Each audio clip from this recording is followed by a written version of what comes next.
First give away వీడియోకి అయితే చాలా మంచి రెస్పాన్స్ వచ్చింది. ఇంత రెస్పాన్స్ వస్తుందని అస్సలు ఎక్స్పెక్ట్ చేయలేదు. ఇందులో పార్టిసిపేట్ చేసిన ప్రతి ఒక్కరికి నా హార్ట్ఫుల్ థ్యాంక్స్. ఈ first give away lucky winners ఎవరో చూసేద్దాం. చూడండి, లింక్ ని పేస్ట్ చేస్తున్నాను.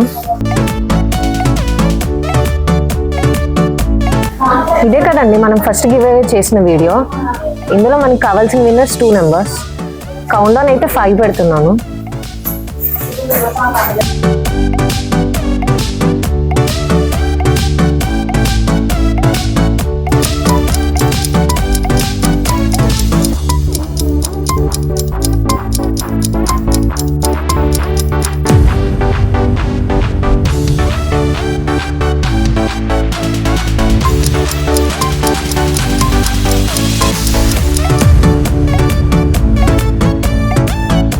ఫస్ట్ విన్నర్ వచ్చేసరికి చిన్ని మెడిసిన్, సెకండ్ విన్నర్ వచ్చేసరికి Seshu Sharon. Both the lucky winners congratulations. మీరు లోకల్ అయితే కనుక స్టోర్కి వచ్చి మండే లోపు గివ్ అవే గిఫ్ట్ అయితే తీసుకెళ్ళండి. నాన్ లోకల్ అయితే వాట్సాప్ ఆర్ ఇన్స్టాగ్రామ్ కి అడ్రస్ షేర్ చేస్తే మేము మీకు కొరియర్ చేస్తాము. ఇలాంటి మోర్ అప్డేట్స్ కోసం మా యూట్యూబ్ పేజ్ అయితే ఫాలో చేసేయండి.